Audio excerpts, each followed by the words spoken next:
live and see what we can see here. I'm just hitting straight to it. And yeah, it looks like we're not getting sound. Yeah. Okay. This is really weird.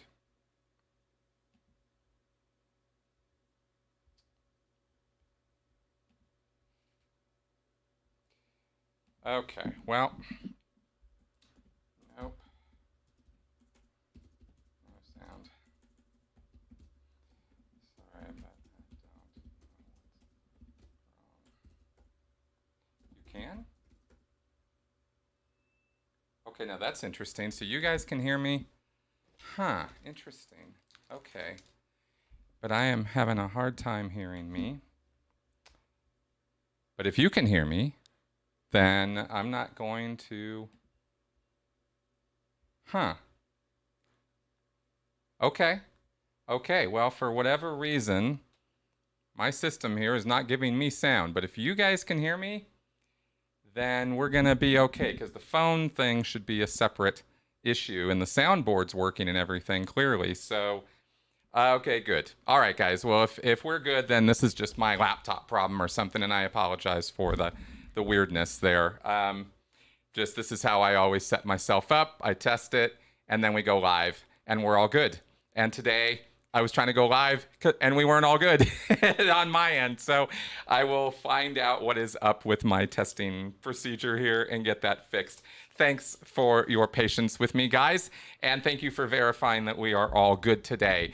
This is live from Denver. It is Friday night, and this is Critical Conversations out there, guys. Hey, critics. We are here, and with sound, with everything. And as you can see, I put a TV back here now. So I changed up, trying to get even more better with all of this. So when we're apart, we'll probably be able to use this. I'll be able to send my laptop video to this or screen to this, and then do PowerPoints or show you guys stuff or whatever. So anyway, that's part of the backdrop now, and I just did it today. So I didn't even have any time to set up anything or really test anything or anything like that. So anyway, glad you guys are digging that. And yeah, with Mel out sick today, it's been a little challenging today. Today has definitely been a day.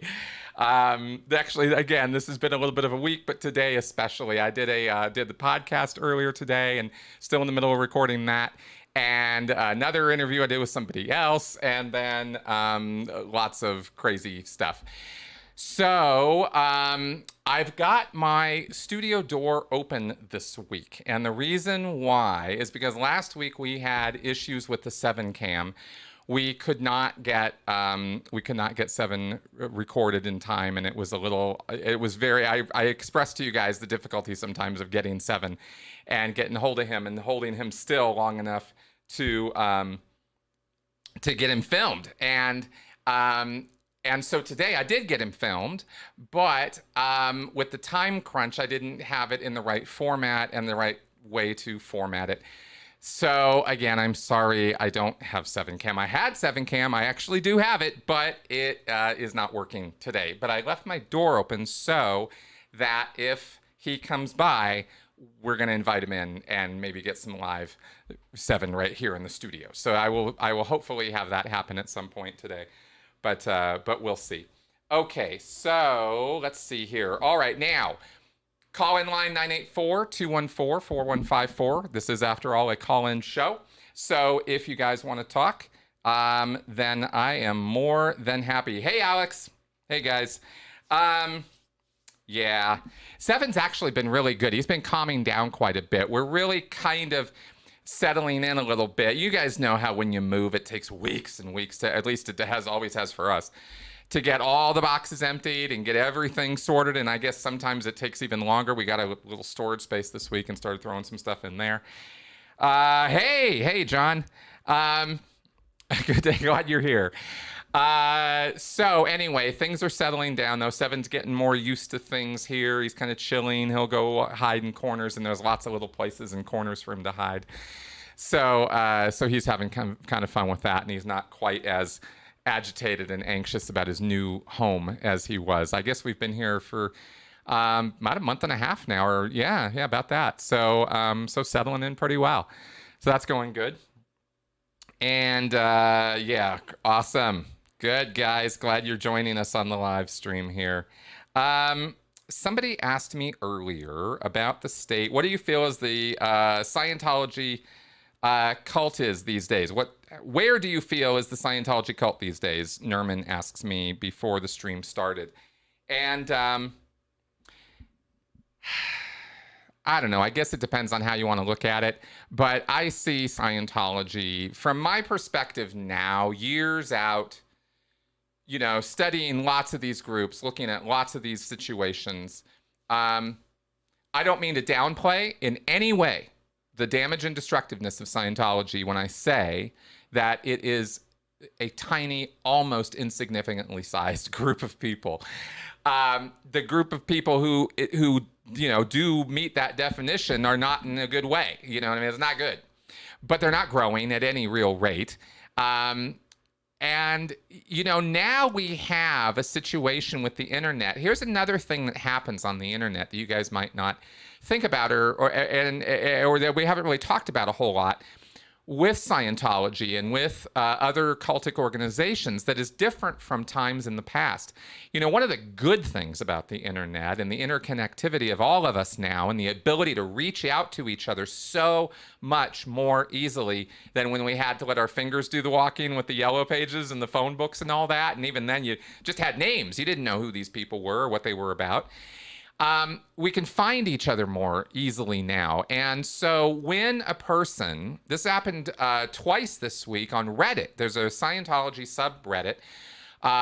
And on there were two people who came on talking about or asking about, hey, a friend of mine is getting involved in Scientology. I don't know what to do, or I just wanted to vent, or I'm upset. And with one of those people, I actually saw that this week. I don't spend a lot of time on Reddit, but I saw that this week, and I responded to him, and we had this little back and forth. And I was able to advise this person on how to approach their friend who was joining staff and was going to be sent off to Flag for training, and it was going to be this thing. And this guy didn't really understand the whole thing. He just knew that this guy was suddenly different and was very enthusiastic about Scientology and really revved up and was going to go join this group and go off to Florida and do this training. And he was kind of like, whoa, man. So I gave him some tips and pointers on what to do, how to go about talking to him without raising his hackles or getting disconnected right away and all of that. So we have that ability to help each other now. And that's kind of a big deal. And so through social media and through direct outreach, we can help each other more directly. And I think that is having a really detrimental effect on cult recruitment and retainment, not just Scientology. And I think that the work that a lot of YouTubers are doing, I mean, we have Lloyd Wasson with the Jehovah's Witnesses. We have Jonathan Streeter and others with the Mormons. We have me and so many others with Scientology, that we really are having a dampening effect on the ability of these cults to do their recruitment as they have been doing it. And awareness is really, really high on this subject now. So not just the State of the Union with Scientology, but I think with cults in general, we are seeing some difficulties with that. Now, I don't want to go too far because our messaging and our work is really only reaching a fraction of the people out there. And there are still tons and tons of people who have no idea what cults are all about. They don't know what coercive control is. They don't really know about any of this stuff. And it's our job to reach out to them still and help them with that. So that's my little rant on that. Oh, wow. Hey, that's cool, Alex. I'm going to have to check that kid out. Okay, now I'm going to be back and forth on these comments today, okay, guys? So if I miss your question or anything like that, it's not, again, as I mentioned, I think last week, it's not on purpose, and it's just because I'm a one-man band this week. Okay, so we have some calls in the queue, so let us take the first one. Oh, no, I don't want to do that. I want to do that. David, hello. Hello? Hey. Hello? Hello. You're on. Hey, hello, how are you today? I'm good. I'm much calmer now that I know the sound is on. I was freaking out a little Yeah, bit at the yeah, beginning. yeah. How are you today, David? Yeah, yeah. I'm very well, yes, yes. I think I'd like to start with being slightly a little bit more pessimistic than you on what you just said about cult recruitment. Of course. And the reason I'm slightly more pessimistic is because on the grand scheme of things, the information that people like yourself and Aaron Smith and Evan and Mike Rinder put out only reaches a tiny fraction of the internet. Right. And especially outside of the English-speaking world. I don't think it's an accident that Taiwan is one of the current big recruiting grounds for Scientology, because the vast majority of critical literature is only written in English. So countries like Taiwan and Japan. Yeah. Yeah. It is a problem. You're not wrong about that. Translations exist of most of the major works. And what do you think, though, when you see something like do you watch SNL? Do you watch Saturday Night Live?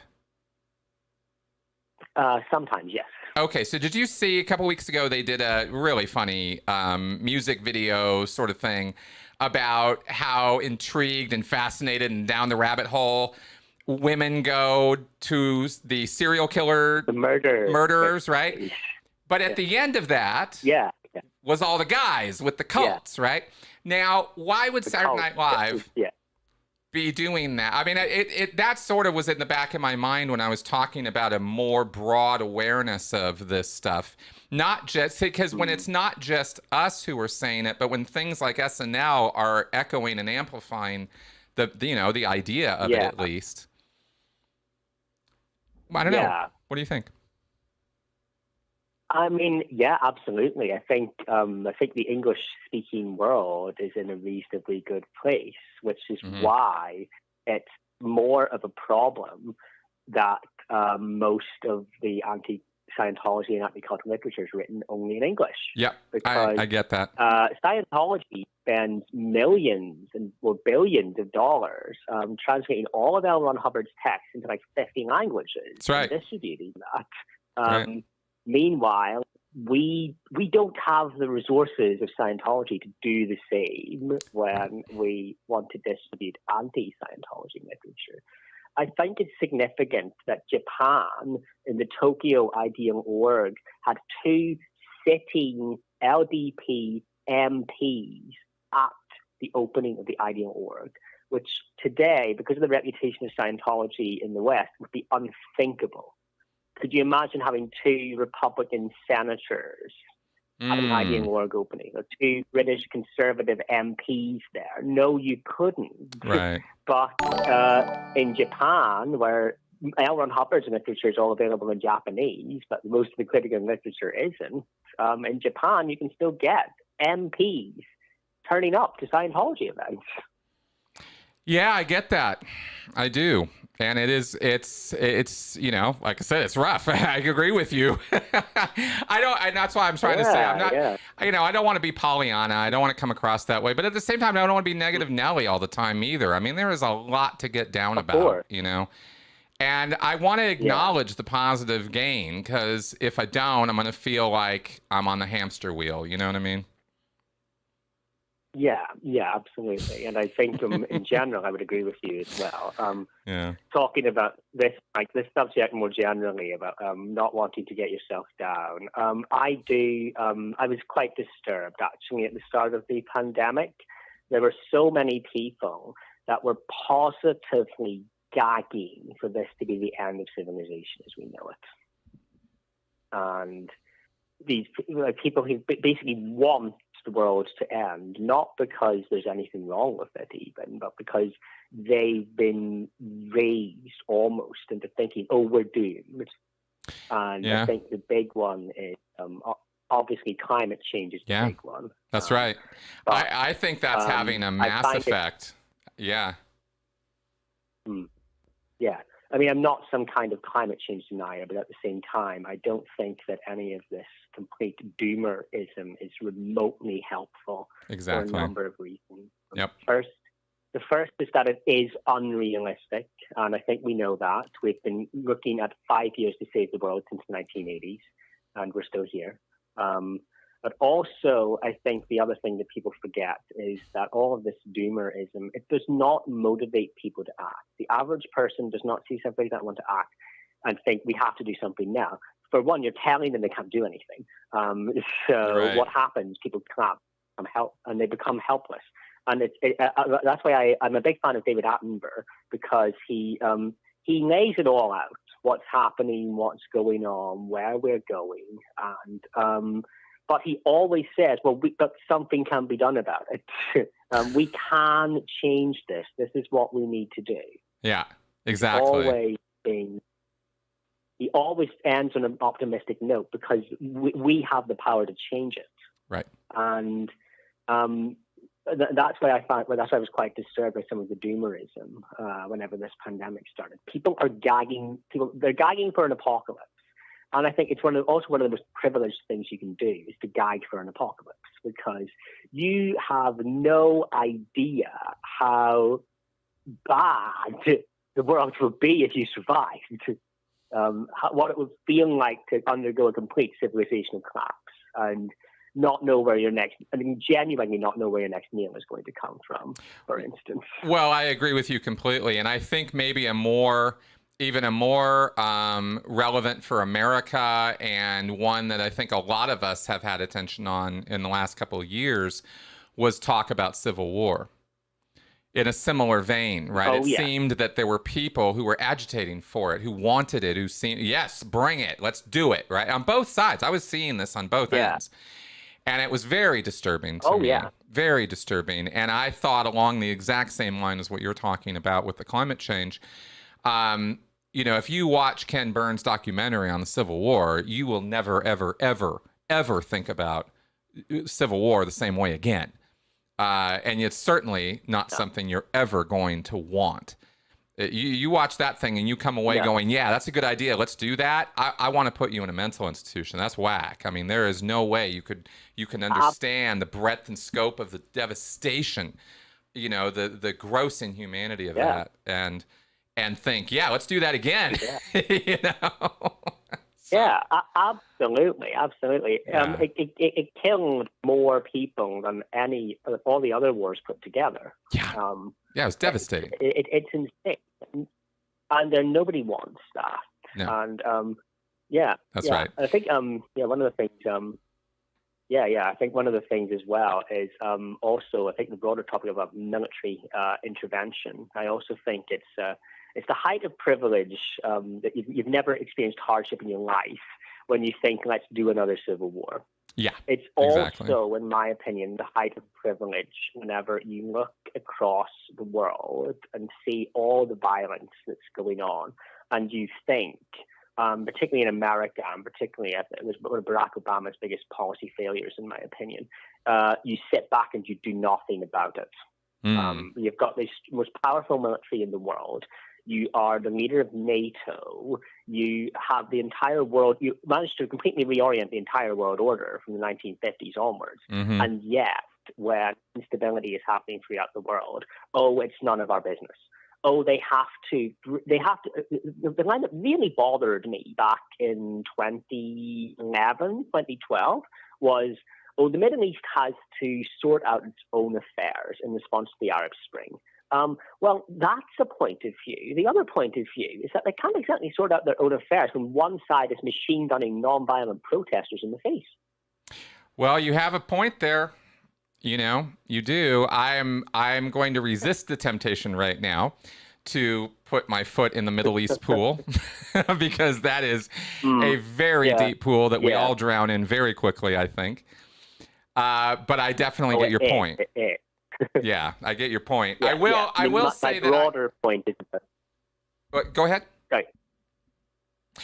My broader point is about the military interventionism more generally, not just necessarily the Middle East. And I think America America in particular, Britain and America have a responsibility to intervene whenever there is instability. I remember when Christopher Hitchens was debating George Galloway on this, and he said what would have happened if the anti-war movement, as they call themselves, had been listened to for the past 20 years at the time. The genocide in Kosovo would have been even more complete. What is particularly disgusting is that I think it was some European troops who sat by and watched Srebrenica happen, for instance. Yeah. So the genocide in Srebrenica would have been worse. I think the one that gets forgotten is the Sierra Leonean Civil War. The Sierra Leonean Civil War would have been much longer and much bloodier if Operation Barras hadn't happened, whenever the SAS rescued the British hostages there. The Taliban would have still been in power in Afghanistan, and Al-Qaeda would have been their guest. Saddam Hussein would have still ruled Iraq like North Korea. Sure. I think I get your point on that. It's a laundry list of things. Oh, it is. It is. Yeah, absolutely. It is. And I think that it's a massive shame that our public discourse has become poisoned by the likes of in Britain Stop the War Coalition, which doesn't mean stop the war. They call it Stop the West Coalition, because they're the only military interventions they seem to oppose are military interventions caused by the West. With Stop the West Coalition and their allies, they can say, but Iraq, oh, don't go in here because Iraq happened. I think the big one now is the pro-intervention movement can say, frankly, but Syria. Look what happened when we didn't intervene in Syria. Chemical weapons were verifiably used by a tyrannical dictatorship whose attitude has been from the beginning that they would rather destroy the country and rule over the ruins. And what did we do? Nothing. Nothing. And we had British Labour, and it really gets me angry to this day.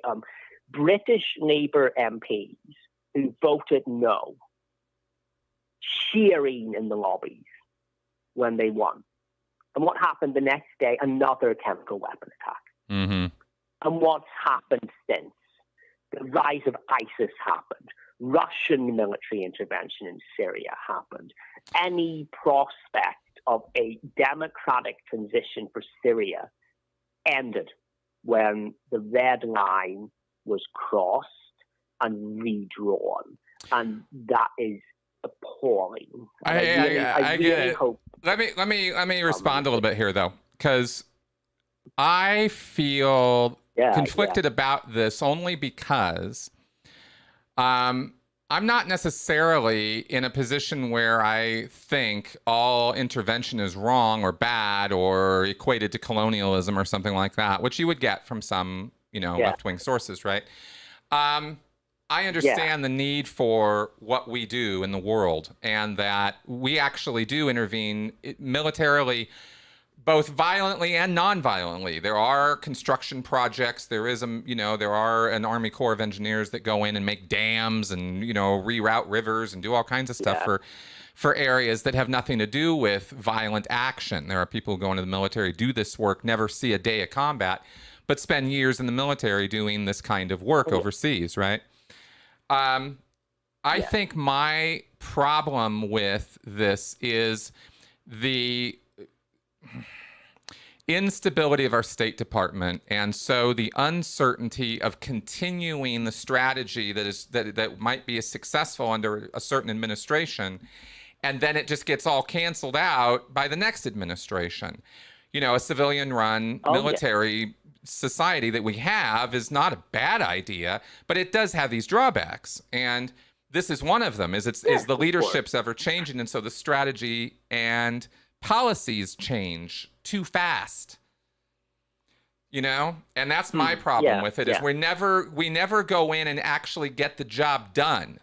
And so if you're going to go in and you're not going to get the job done, you're going to leave animosity at that end, and you're going to create animosity at our end because nobody's happy with the half job that you did. And that was a major, and probably Iraq is the biggest thing I can point to and go, that's what I'm talking about, right? Or Afghanistan even. I mean, these are major issue problem areas, and we could intervene more or we could intervene less, but the amount we have intervened hasn't been that great, So these are problems I see with this. Kind of the worst of both. Kind of the worst of both worlds there. But I do think a slight counterpoint to that is that first, George Bush was elected twice. The administration didn't change during the major phase of the Iraq War. But also, I think the counterpoint is, especially after the Trump era, I don't see the Trump moment and certainly Biden's election afterwards as weakness of democracy. I see it as a showcase of the strength of democracy. Oh, yeah, for sure. Power, we can vote him out. Oh, yeah, no doubt. I'm not advocating for longer terms for our presidents. I'm suggesting that perhaps there might be, the State Department is an executive branch, and I guess that's where it belongs. But somehow the longer term look, needs to be the implementation of American intervention needs to somehow get past the changing tides of Washington, D.C. and the flavor of the week. And the media has a lot to do with this too. Oh, it does. It used to be something on which both parties agree. Now, I also feel you're right on the money with the media there. Yeah. I believe that if D-Day happened today, we would have surrendered the next day because of the images that would have come out of Omaha Beach. Yeah. It would have been beamed across the world, and we would have surrendered. Yeah, people would have seen American GIs with their legs blown off and been horrified, and that would have been that. Yeah. Yes, and Christopher Hitchens made the same point. We are so good at demoralizing ourselves now. Yeah, that's a good point. We should not. He said, for instance, that we should not be, at the time they were doing it, flying the flag at half-mast every time somebody came home in a coffin during a war. Well, unfortunately, when wars happen, if you think you can do it without casualties, you're either extremely naive or extremely idealistic. It can't be done, but that doesn't mean it isn't worth fighting. And it's like people sign up, they join the military in the knowledge that they could be deployed to war and they could not come home. That's a risk when you join the military. And I think that everybody who joins the military is aware of that risk. Absolutely. We can't fight the war because someone might die. Well, if you don't fight the war, we could have 100,000 people dead. Yeah, exactly. In a genocide. But these are, yeah, exactly. I mean, you're talking about the problems of state, and you're not wrong on this at all. It's a nuanced, multi-layered, and difficult topic. It always is. I just wish that we were more determined to see through the mission of education and I guess somehow enforcement of human rights, this declaration of this Universal Declaration of Human Rights, which we can't even get broad universal agreement on. If we could follow through with that, then, if we have to intervene, then we're leaving something behind where we're not going to have to come back, and we're creating allies and we're lifting people and we're lifting society. We're not, killing people and blowing shit up and then leaving, So the biggest mistake in Libya was not disarming the militias. Was not staying in to just see it through to a done. All right. Well, David, I'm going to have to cut you off. Fair. I'm sure there's more callers. Well, there are. I have two others in the queue, which is specifically why I've got a little bit of attention on it. But of course. Thanks for calling in and sharing that. Yeah, you're very welcome. Yeah. All right, man. Talk to you. All right. Let's. Cool. I like it when David calls. I just want to get these other calls in too. I don't want to keep people waiting too long. And with that, we do have another one. I believe this is Henny. Hello, Chris. Hey. How are you this evening? I am good. Hey. I like him too, but I'm going to go back to my very first comment. I am Mrs. Nesbitt. I am Mrs. Nesbitt. I don't know if you know what that means. Okay. But that's how it's from Toy Story. And Buzz Lightyear, finds out that he's not who he thought he was. And he is Mrs. Nesbitt now, and he's wearing a hat and having tea. Okay? Excellent. So right now I feel like I am Mrs. Nesbitt and Rocky. Okay? Cut me, Mick. Cut me. I swear to God, my head is spinning. I get it. I totally get it. Okay. Nice. Okay. Listen, man, he was wonderful.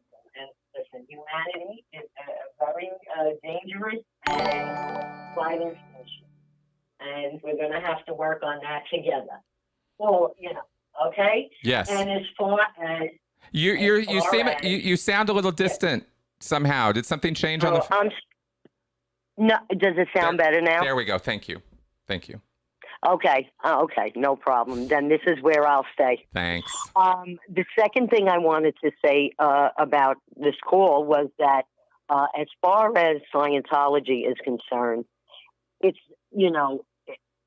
a very big organization, and it takes a lot and a long time to break through. That's right. Just like with anything, okay? Yep. And it really doesn't negate or underestimate the work that you or Mike Rinda or anyone else does. It's that you guys are champions, okay? Mm-hmm. And when you brought up the fact that they're showing comedy now, like on Saturday Night Live and this and that, it took one comedian to bring down Bill Cosby. Okay? Yeah, good point. So comedy and humor and education and all these different things. Yep, I agree. Yeah, are part and parcel of the downfall of these destructive cults. That's right. You gotta hit it, and it's the death by 1,000 cuts. That's right. Yeah. That's right. And that's what it's going to take. And that's what we're going to do. And we're never going to give up. That's right. And with that, I heard the podcast this week with Leah and Mike and John Sweeney. Yeah. It was fabulous. From beginning to end. It was just filled with everything. Everything. It was very, very good. Awesome. So I got to enjoy that. And the last thing I wanted to say was... Hallelujah, they have legalized marijuana in New York. Yes, okay? That's right. Yes, baby. That's right. And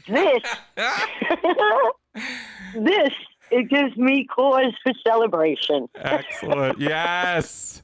Good times, Henny. I'm so happy. It's a long... listen, this is a conversation that I would like to have, okay, with you at another time, really, about the legalization of marijuana. I think it's very important. Yes. And I'm so proud. It took a long time, but better late than never. Exactly. Thanks, Henny. That's right. Okay, listen, love you guys, and I'll see you and talk to you soon. Awesome. Talk to you soon. Bye-bye. Okay, great. Good night. All right. And that was Henny there. Okay, good. And now we've got Mark. Let's pick this one up here. Hello, you are on.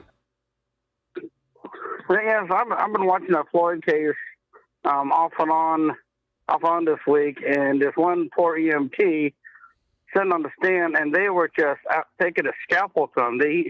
He had to explain every tiny minute detail, and they just had a major microscope on them, and he must have sat on that bench for it seemed like hours. Yeah, I heard about that. I heard about that. I haven't been watching the trial. Actually, been too busy with other stuff, but I heard about that today. Yeah, the poor guy was just absolutely scrutinized. Mm-hmm. And he's probably on the bench for so long. By the time he got off, his butt was probably so hurt. the Hertz probably needed help getting off. Probably. But the poor guy's thinking, what the hell? I didn't sign up for this. Well, that's the thing about what you're seeing actually. Though, let me comment on this because I think this is kind of interesting. Is I believe at least part of what America's seeing with this trial is that real trials don't look like TV. Yeah. You know what I mean? Oh yeah. They're very different. They're longer. They're way more complicated, and the rules are, not as simple, Simon, as they look on TV. And so people have this sort of idea of what they're going to see.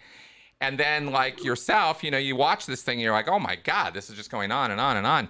Because the lawyers have a job to do, and that job is to build and establish a case, whether it's a defense or an offense or prosecution, right?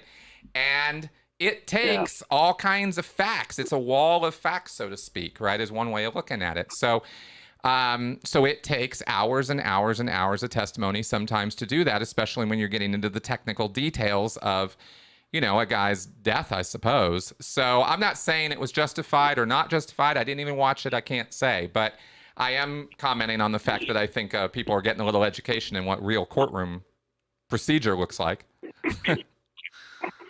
Yeah, but I just can't help but to feel sorry for the poor EMT. Absolutely, I hear you on that one. Absolutely, I do too. I feel for those people. It sucks. It really does. And to keep his composure like that for as long as he did, should be given a medal. Yeah, agreed, man. All right, well, thanks for calling in. Okay. All right, bye-bye. Okay, bye. All right. And this is if this yes because something like you. Okay, picking up hello, Juan? Yes, that's me. Yes, hi. What hi. Go ahead. Okay, sorry. I wondered if when you frame something, when you're trying to persuade someone, and someone frames something like, hey, you're either with us or against us. This isn't like you can't walk away from this or you can't ignore this and be okay or be a good person or save your soul or win the war or whatever it is. Yep. Is there ever a time in life where it's okay to frame something like that and it's not coercive persuasion? That's an interesting question. Because, I really, for instance, and here's an example of when I think I had heard some people that I consider good people, and I'm pretty sure you'll agree, say, all it takes for evil to be triumphant is for good men to do nothing or something like that. Right. But that seems to me like a reframing of saying, look, if you're a good person, you're with us. You're with us or against us. And yet that is used. I mean, that is used as a form of persuasion. And I can't figure out how it's not coercive, because for me and the way I exist in the world, there's always a third, fourth, fifth, sixth, seventh, eighth, and ninth choice that are often really legit and valid, especially if you base it only on what someone's intentions are. And I just don't usually find that things to be binary and I'm either with or against someone, or right. My personality is especially not conducive to that. Well, exactly. But I don't know if I'm being. I don't know if I'm being right when I say it's always wrong to do that. And I wanted your opinion on that. Understood. And I will say that there is no such thing as a blanket rule that is always right or wrong, and including this time, because I can think of a couple examples right now where, the word coercion or coercive means using force or threat. So sounds bad. Yet, do we not coerce our children into doing the right thing when it comes to doing their homework, eating the vegetables, truly legit, healthy, good things for them to be doing? But we have to use some degree of force or threat to pull it off, because their attention is dispersed over 20 different things, and they don't necessarily see the priorities of their life the same way you get to as the adult, right? Right. So I agree. There's an example. So I was going to say, in terms of a religious or political movement. Yeah, I get that. Would you still? Yeah, in that case, that's when because you're definitely right too. I mean, there's no question. Right. I have a kid. Yeah, well, there you go. Let me just say that my fallback on this is always because, you know, you can always get in trouble if you go, oh, yeah, absolutely. Every single religious organization, if they're ever using threat or force, absolutely wrong, right? No, not really. You know, again, let's say you've got, oh, I don't know, some guy who's confessing to having killed somebody yesterday. You know, and right, like, oh God, this person needs to deal with this. They can't just walk away from that. And here they are confessing it. Well, the priest might have to go, hey, dude, you know, I'm walking you down to the police station, and no, you don't get to say no. You know. Yeah. So it's always the context. It's always the context.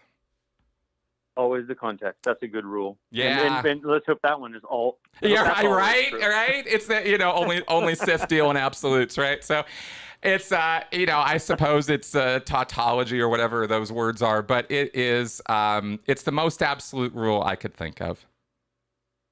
Okay. I'll live with that for now. Thank you very much, Chris. Absolutely. Thanks for calling.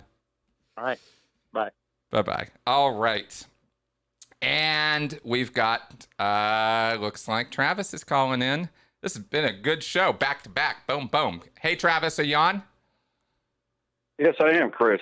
Thank you for taking my call. Yeah. What's up? Okay, Scientology-related question here, changing gears. Absolutely. Have you heard of the History of Man tapes in course. Scientology? Yes, absolutely. Okay. Help me out here. Explain that for both me and the audience, then. Okay, so L. Ron Hubbard gave thousands of lectures over the years of Scientology, literally thousands of them. The organization, the Church of Scientology, has collected some of those lectures by category or by subject matter and grouped them together and released them as sets of lectures. Sometimes, mostly now, they're grouped chronologically, but in the past, they've also been grouped together by subject matter. And so we have lectures like the History of Man lectures, which are based around, well, there's, okay, now let me ask you a question real fast, because this could be two different things.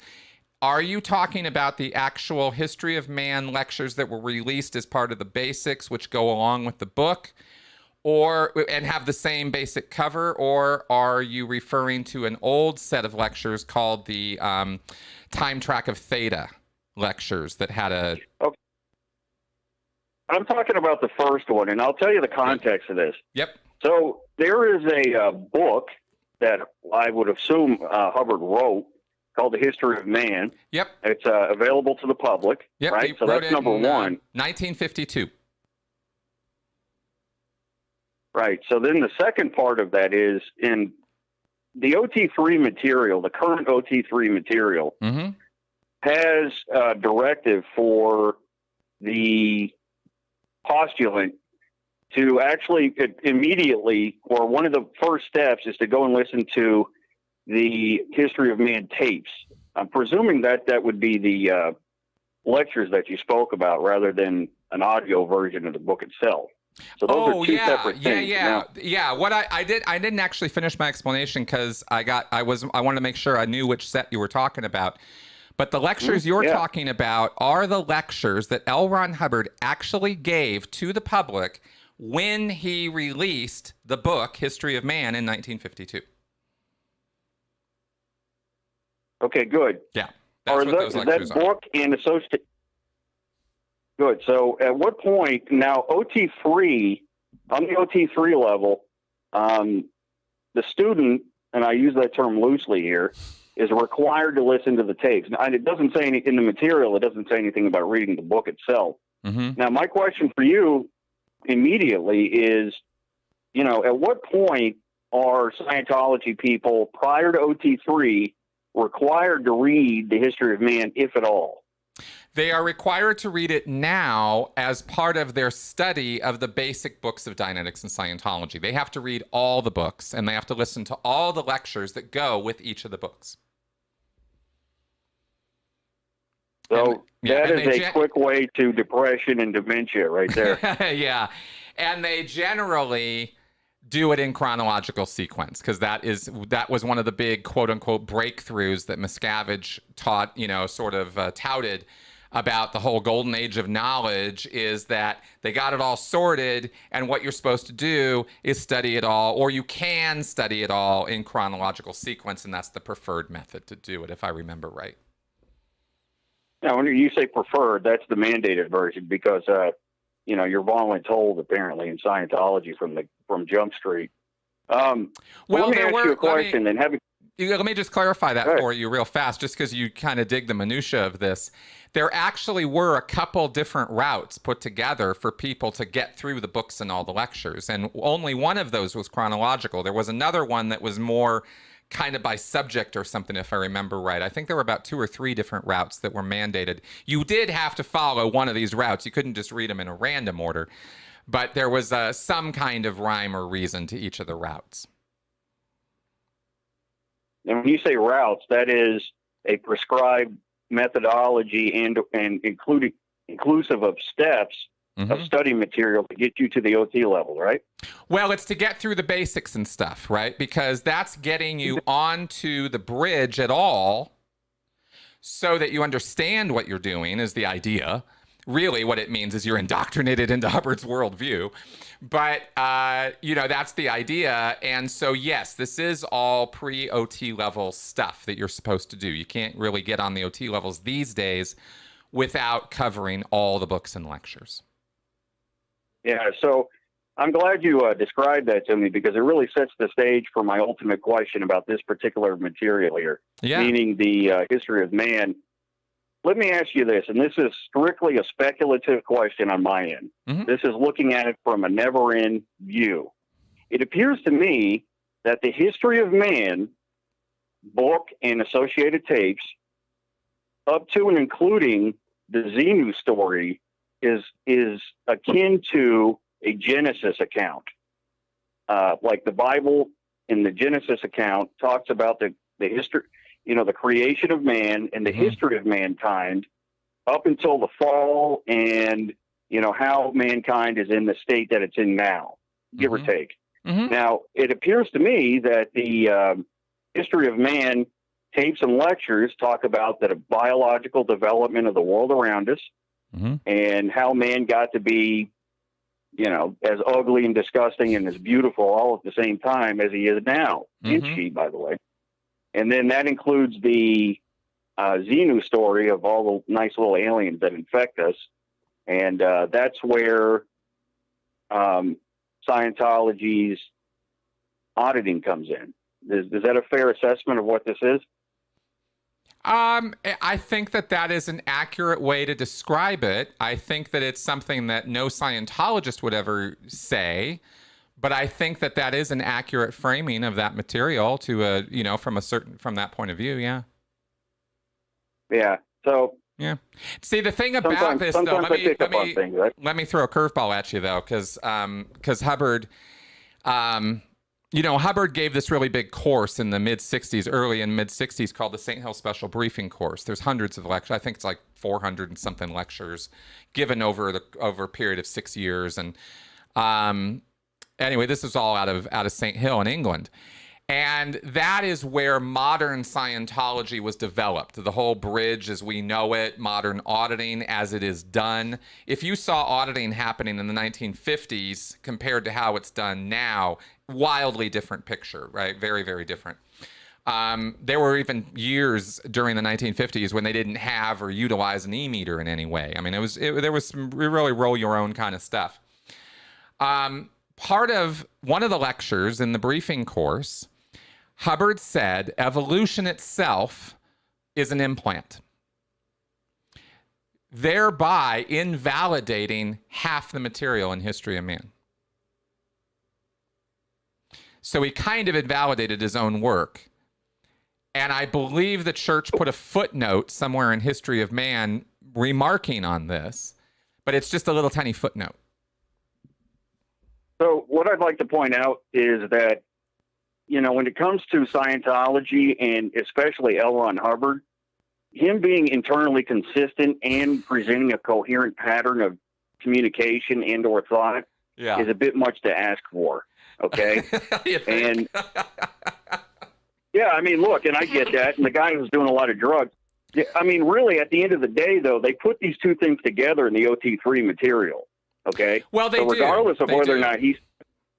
But here's the thing about this, though, is you can actually go back, and OTs in Scientology do this all the time. They will not tell you about body thetans. They will not tell you what's on the OT levels. But you know what they will tell you? Is that everything that's on the OT levels is actually in the basic books. You just got to read it right. And of course, they're kind of joking because they know you can't read it right until you get exposed to this OT information. But then you can go back and look at History of Man and see that he's talking about something called entities. What are entities? What is he talking about? Talking about body thetans. According to OTs. In other words, they give you a bunch of colon smoke, so good for them, right? That's right. It's just. I thought you'd appreciate knowing that inside the world of Scientology, this is how this material is considered. It's considered basic, fundamental, very important, and it's used to prove to the people who get onto the OT levels that Hubbard knew he was onto something amazing and was revealing this really high-powered information all the way back in 1950 and 1952. They even see some of the OT level material in the book Dianetics, which was the first book, May 1950. So that you can kind of read into this material in very interesting ways, and Scientologists do. And I personally find that one of the most interesting things about the whole thing, Yeah, it's called pareidolia. Is that the word for it? So,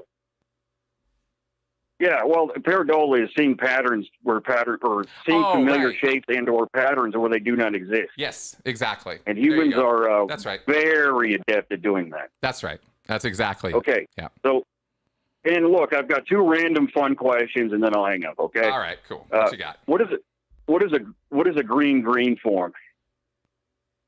A green form? Yeah, a green form. Okay, a green form. Okay, I'm sorry, I wasn't sure if you were saying two greens on purpose there, because I've never heard of a green form. But a green form is a type of list of questions that are asked on an e-meter to determine what it is that is impeding or stopping a person's progress in their auditing. It's a kind of correction list that's used to isolate external factors or things the pre-clear is doing that might be inhibiting his auditing or his progress in Scientology. Like rational thought and logic. Yeah, okay. Exactly. like looking on the internet, like talking to bad people, stuff like that. That's all on that list. Sure. Right. Yeah. So, that was my halfway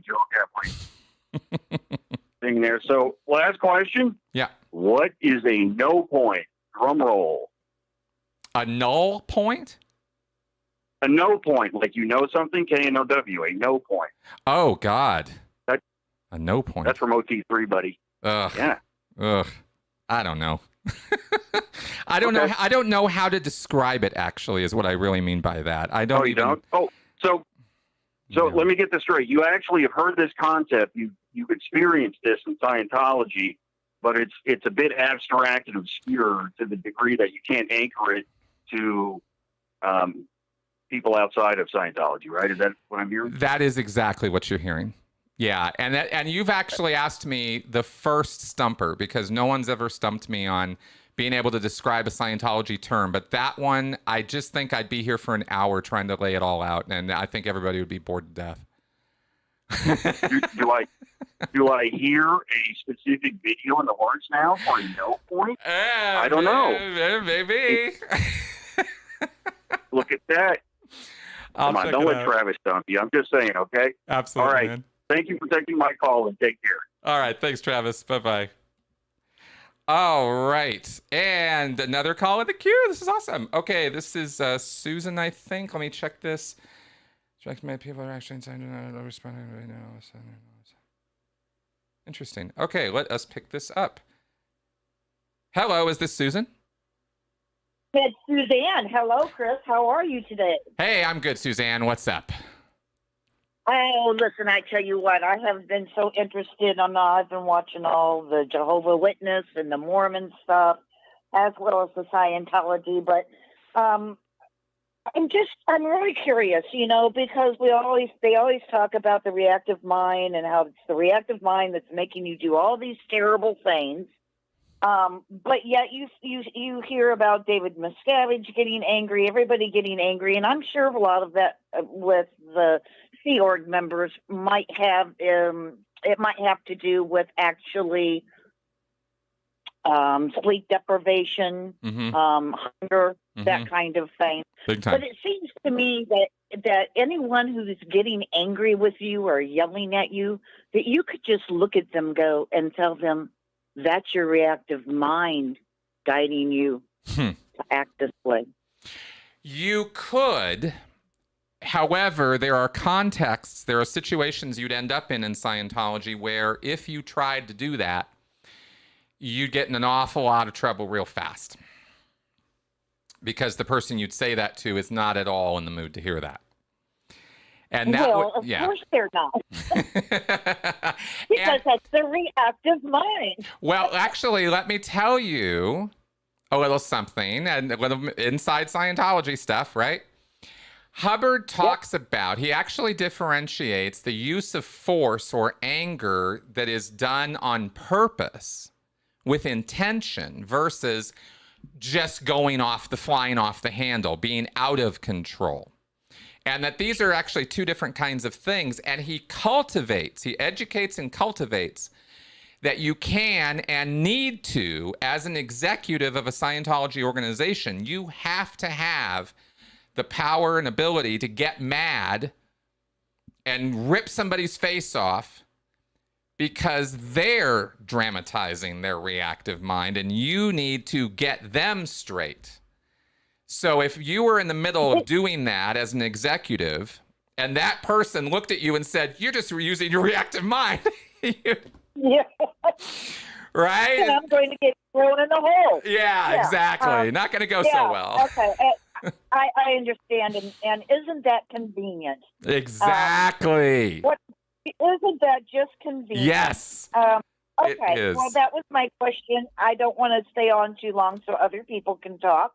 Cool. But I do also want to say back in 1978, I'm in the St. Louis area, and I was approached and was being brought into Scientology. I was in a very depressed mood, and I got caught on the street by a young lady, and she took me up to the Scientology, I guess, and showed me around, and all these people reading their books, and they started bothering me. I was at St. Louis University at the time.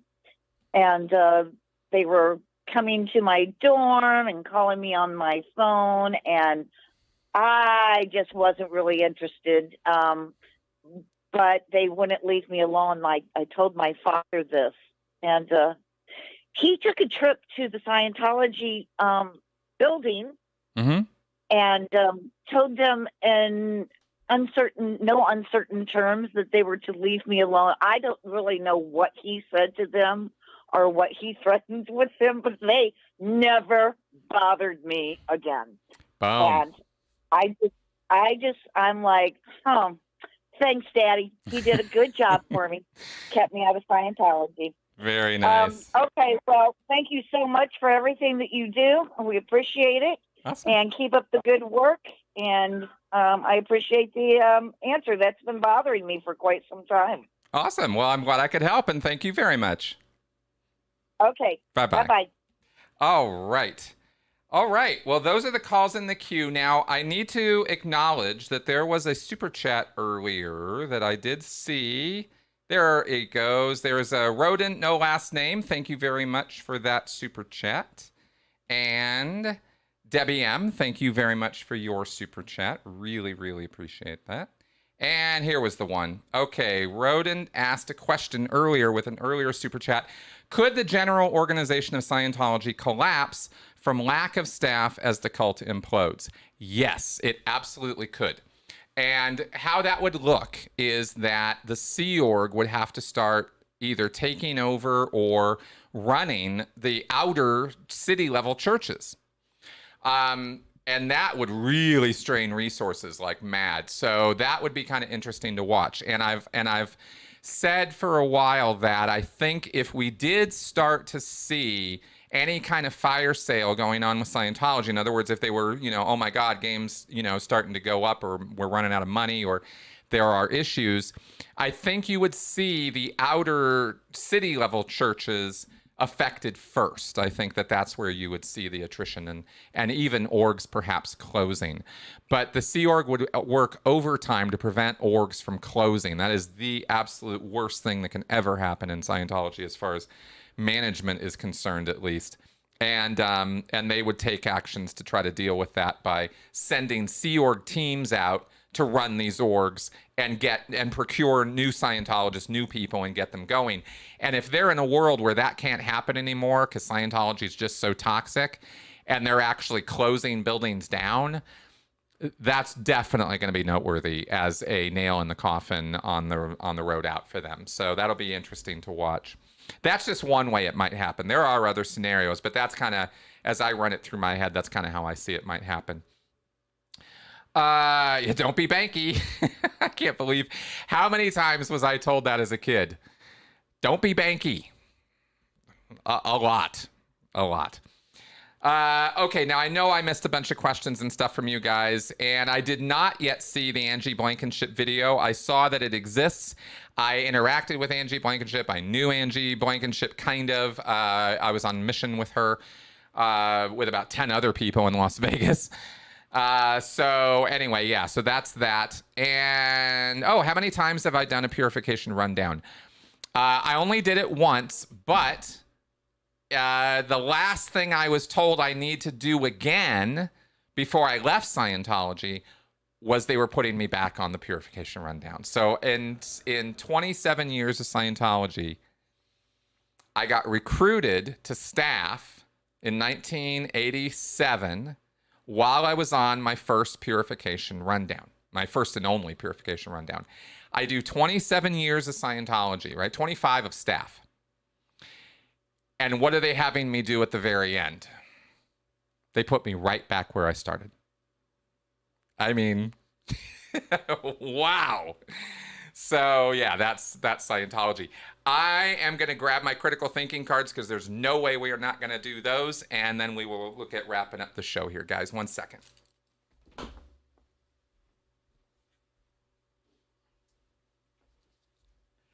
All right.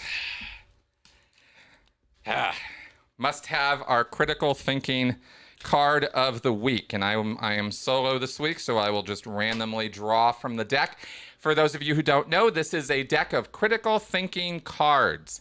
And each card is a logical fallacy or cognitive bias. And I draw one just to share some critical thinking knowledge with you critics out there. All right. Hey, this is a good one. This is a bias. This is not a logical fallacy. It is a cognitive bias, and it is called the framing effect. It's interesting. You allow yourself to be unduly influenced by context and delivery.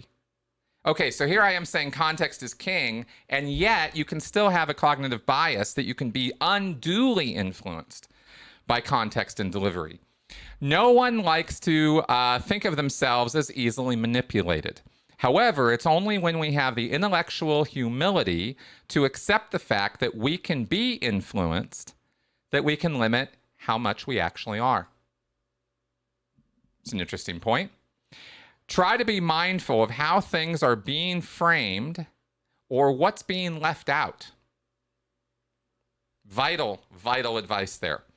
If you think you're getting the whole story, you can end up making conclusions and decisions that are completely wrong and even nuts because you don't have all the data, right? So the framing of a story, the framing of an incident, this is news media 101. I mean, this people don't pay enough attention to this. and they don't make sure. This is why we are always talking about getting news from multiple sources and looking at things from all different angles and points of view, is because you want to avoid being locked into just one stuck point of view. All right, guys. So yeah, good card, good times here. Sorry I didn't keep up with all your questions while we were going, but we had some awesome calls this week. Really, really appreciate every caller and all the things you guys were talking about. We really covered a wide range of stuff this week. And with that, I think we'll wrap it up. All right. Let's see. Yeah, I think I basically am just going to be ending off this week. Let's see. There is an interesting podcast, by the way, coming tomorrow on the topic of consilience. And I'll let you look that up. And then, of course, we will have Q&A on Easter Sunday. All right, guys. See you soon. Bye-bye.